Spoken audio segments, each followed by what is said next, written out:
Hello, math fans. Let's determine if this series is absolutely convergent, conditionally convergent, or divergent. And the first thing we want to do is see why the ratio test just doesn't work on this series. The ratio test is good when you have factorials, you have exponentials. It's not so good when you have polynomials, and you have logs, and you have roots or powers of polynomials and logs. Now, if you have polynomials and logs combined with exponentials and factorials, then the ratio test will be good. But if you just have exponentials, logs, and powers of those, then the ratio test is doomed to fail. So let's see what happens on this particular series. All right. So what we're going to calculate is the usual thing with the ratio test. We're going to calculate the limit as n goes to infinity of a sub n plus 1 over a sub n. Okay, so you'll notice that the numerator here is just the original series, the terms of the original series, but with an n plus 1 plugged in everywhere you see the n. Okay, so we have a sub n plus 1 over a sub n. We're going to look at the limit of that. All right, so instead of writing it as a complex fraction like this, we take the denominator, flip it upside down, and turn it into a product. We'll reorganize this so that the roots are together and the n plus 1 squared is together with the n squared. Okay. So what we'd like to do now is let's take the denominator on the second part, where we have the n plus 1 to the fifth plus 2, and let's multiply all that out. Okay, so basically we took this and we multiplied it out.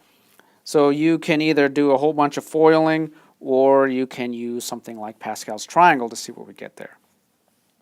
Okay, let's combine the 1 plus 2, turns into 3. So basically all we did in this step is the 1 plus 2 turned into a 3.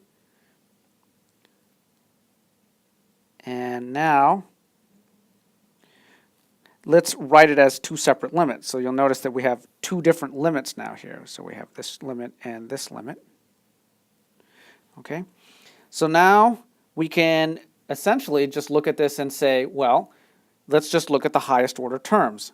On the first limit over here, the highest order term, when you multiply it out, will be an n squared, and so the coefficients are 1. On the second one over here, the highest order term, you can still use this. You just have to think of this as square root of n to the fifth is the highest order term in both the top and the bottom. The coefficients are 1, so the entire limit comes out to 1. And so when you get a limit of 1 in the ratio test, you know that the ratio test fails. Okay? So what we want to do now is see what happens, or how we can determine convergence or divergence without using the ratio test. Okay, so the way we're going to determine convergence is use our smells like thing. Okay, so the original series with that plus 2 in the bottom, it smells like the sum of n squared over n to the fifth. Okay? Notice that if we take that n squared over n to the fifth, we can rewrite square root of n to the fifth as n to the 5 halves, and that turns into 1 over n to the 1 half. Okay, so the point of that is that what we're left over with is a p-series. This diverges by the p-series test, and so what we're going to do now is use the limit comparison test to formalize our concept of smells like. All right? So the limit comparison test tells us that we want to make a comparison between this series and this series. Okay, so we're just going to look at the ratio of those two.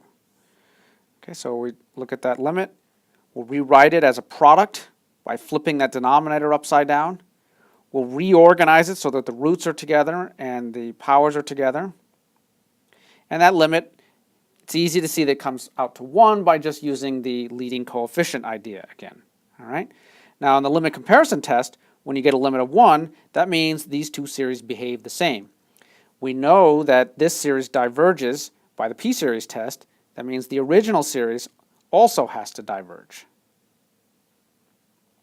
All right, so I can say that the original series with the n squared over square root of n to the fifth plus 2, that diverges by the limit comparison test by comparing to the series 1 over n to the 1 half. Notice that 1 over n to the 1 half is the same thing as this series here. All right, that's it for now.